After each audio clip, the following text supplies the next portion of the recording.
Di bawah cakrawala yang luas di bumi Nusantara, ada sejarah kelam yang membebani rakyat Indonesia. Tahun 1830, pemerintah kolonial Belanda menerapkan kebijakan tanam paksa atau kulturstelsel. Sebuah sistem yang memaksa rakyat menyerahkan hidup dan tanah mereka demi kepentingan penjajah. Setiap desa diwajibkan menyisihkan 20% tanah pertaniannya untuk tanaman ekspor. Namun kenyataannya, lebih dari separuh tanah subur rakyat dirampas.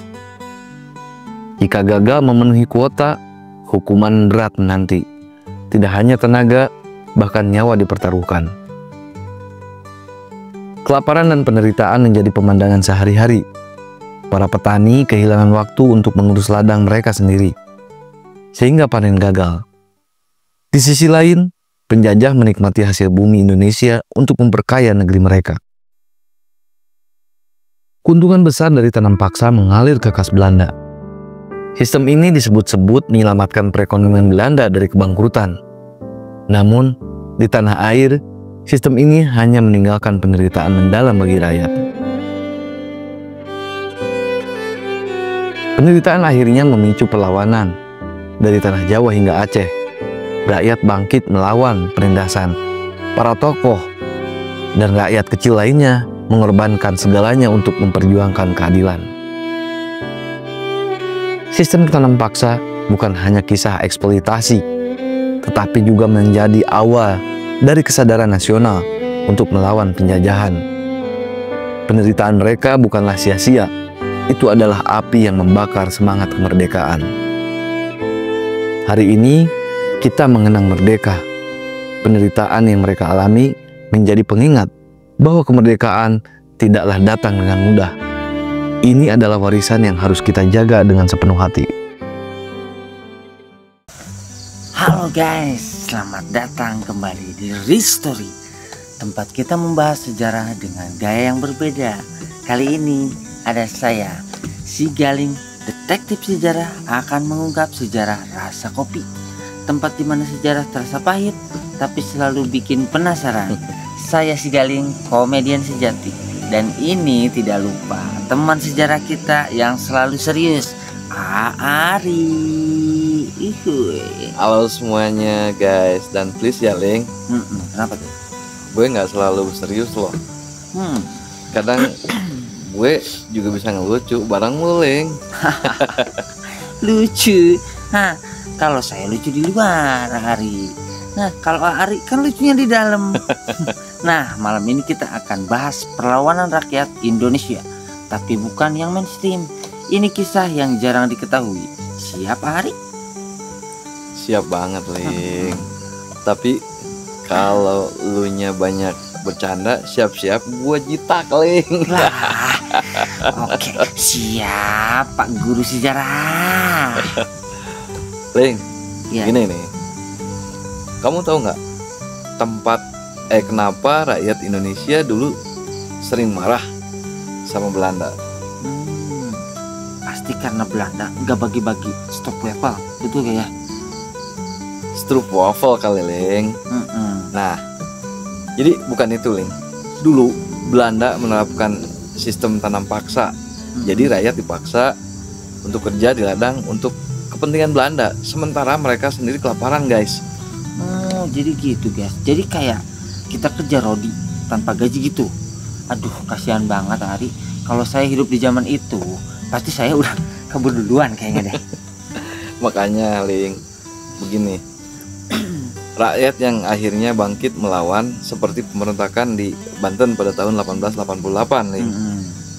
Mereka nggak terima diperlakukan seperti itu guys. Tuh. Ngomong-ngomong, berarti orang Banten itu keren ya Ari. Kalau berontak pasti sambil makan pink ya? Galing. Ya nggak begitu juga. Tapi yang ini nih guys, semangat mereka itu yang sangat luar biasa Ling. Luar biasa gitu. Tapi Ari, aku dengar di Banten ada tokoh keren, namanya Haji Wasid. Ngomong-ngomong, itu siapa sih orang itu Ari? Haji Wasid, sepengetahuan saya nih Ling, itu adalah seorang ulama yang sangat dihormati pemirsa di Pandeglang. Beliau yang memimpin pemberontakan Banten pada tahun 1888. Rakyat sangat menghormati beliau karena kepemimpinan dan pengetahuan tentang agamanya. Oh, berarti Betul, Ling. gitu ya guys pemirsa. Berarti dia bukan cuma pinter, tapi juga religius. Kalau aku jadi pemimpinnya, aku pasti ngajak dia stand up comedy kali ya. Alah, Galing. Haji Wasid itu nih, Ling, serius orangnya. Beliau bahkan, guys, bisa memanfaatkan pesantren untuk menyebarkan semangat jihad melawan penjajahan, Ling. Wah, itu sangat luar biasa sekali guys. Jadi jihad di sini bukan perang sembarangan, ya, tapi melawan ketidakadilan. Betul gak sih? Tepat, Galing. Dan beliau juga bekerja sama dengan tokoh lain, seperti misalkan ya, pemirsa, Haji Tubagus Ismail dan Haji Abdul Somad untuk merencanakan strategi. Itu sangat keren banget ya pemirsa pribadi. Tapi kalau aku di sana, pasti aku bagian penyemangat karena kan aku bisa bikin lucu di sana. Kali cheerleader sekali, Ling. Kamu malah bikin mereka lupa perang, Ling. Jadi gini, Ling, perlawanan mereka itu sebenarnya sangat sulit. Mereka hanya punya senjata, guys. Senjatanya tradisional seperti golok dan bambu runcing. Wow. Kalau aku sih pasti bawa sendok. Kenapa? Biar si musuh bingung kenapa aku perang sambil bawa alat makan. Gak apa-apa kali ya. Galing. Ayah wae. Bahat ada aja kamu, maling. Tapi justru keberanian mereka yang sangat luar biasa, Galing. Meski senjatanya sederhana, guys, semangat mereka nggak pernah kalah. Wah, itu sangat luar biasa sekali pemirsa ya. Jadi mereka itu kayak apa yang jadi zaman dahulu ya. Nggak punya teknologi, tapi mereka punya hati yang sangat luar biasa. Ya kira-kira begitulah, guys. Oke. Ini nih si Galing nih. Cuman luar biasa. sayangnya gini, guys. Kenapa tuh? Pemberontakan ini akhirnya gagal karena perbedaan kekuatan. Yang satu kekuatannya yang sangat besar, ya militer Belanda. Tapi kekuatan rakyat kita pada saat itu memang sangat minim. Jadi kayak pertandingan bola sih menurut aku. Tim kecil melawan tim gede. Tapi yang penting kan semangatnya itu, Hari. Betul ya. Walaupun kalah, perjuangan mereka akan tetap menjadi inspirasi bagi generasi selanjutnya, kali. Itulah pemirsa. Dan sekarang tugas kita adalah mengenang dan menceritakan kisah mereka. Bener gak sih, Hari? Tepat sekali, Galing. Oke guys, nah Hari, tadi kan kita di Banten. Nah sekarang kalau di Aceh, kenapa mereka berani banget lawan Belanda? Padahal mereka tahu musuhnya itu sangat kuat. Di Aceh nih, Ling, guys, semangat jihad sangat kuat. Mereka percaya bahwa melawan penjajah adalah bagian dari kewajiban suatu agama gitu, Ling.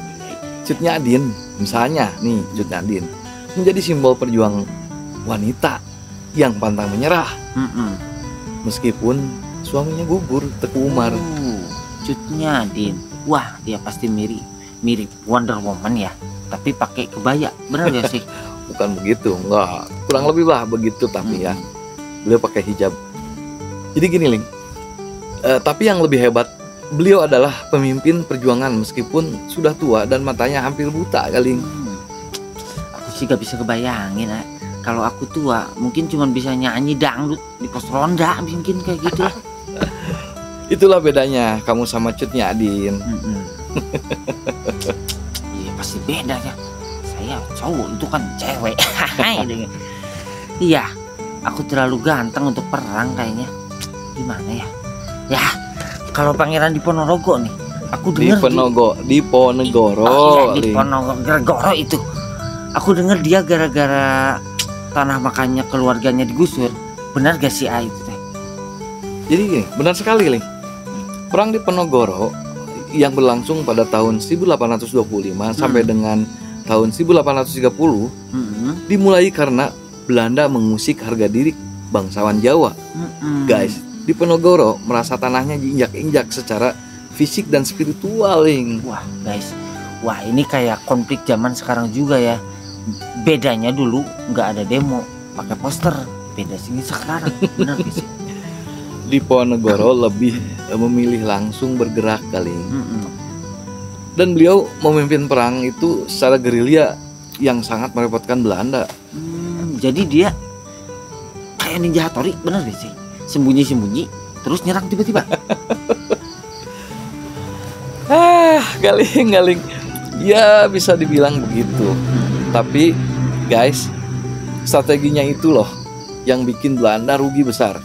Baik dari segi materi, keuangan maupun tenaga, Galing. Nah. Pattimura ini keren juga ya. Dia dulu tentara VOC, tapi terus malah melawan Belanda. Iya, Pattimura yang rambutnya kayak kamu, Ling. Ya, yang Galing gini. Betul. Thomas Matulesi alias Pattimura melihat ketidakadilan yang dilakukan Belanda, guys, terhadap rakyat Maluku pada waktu itu. Salah satunya monopoli rempah-rempah yang bikin rakyat pada waktu itu menderita, Galing. Nah, guys, jadi dia itu kayak agen ganda. Wah, hebat juga ya. Berpura-pura kerja buat Belanda, tapi akhirnya melawan. Iya, bukan agen ganda, Galing. Beliau itu keluar dari VOC dan guys mulai memimpin perlawanan, termasuk menyerang benteng Dürrstedt namanya. Bayangin ya, kalau aku yang pimpin perang, bentengnya aku isi snack dulu biar musuh lupa perang. Ya, jadi makan deh. Kamu ini ada-ada aja, Ling. Galing. Pattimura nggak punya waktu buat snack. Beliau terlalu sibuk memikirkan strategi, Galing. Gitu. Meski banyak dari perlawanan ini berakhir dengan kekalahan, Ling, dampaknya sangat besar. Perjuangan mereka menginspirasi generasi selanjutnya untuk terus melawan penjajahan. Oke guys, jadi intinya mereka kalah di medan perang, tapi menang di hati rakyat. Bener gak sih, Ari? Betul sekali, Galing. Jadi gini guys, semangat mereka itu hidup terus hingga akhirnya bangsa kita meraih kemerdekaan. Betul.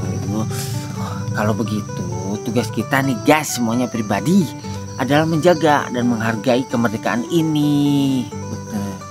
Mantap sekali ya. Nah, itulah pesan yang sangat penting, Galing. Kita nggak boleh melupakan sejarah. Jadi guys, teman-teman pribadi semuanya, itu tadi cerita tentang pemberontakan rakyat. Gimana? Seru kan? Kalau kalian pribadi semuanya suka, jangan lupa like and share video ini. Dan jangan lupa guys, subscribe untuk lebih banyak kisah sejarah inspiratif. Mari kita terus mengenang perjuangan para pahlawan kita. Karena sejarah itu kayak kopi, pahit guys ya, tapi bikin kita melek. Sampai jumpa di episode berikutnya. Salam Restory.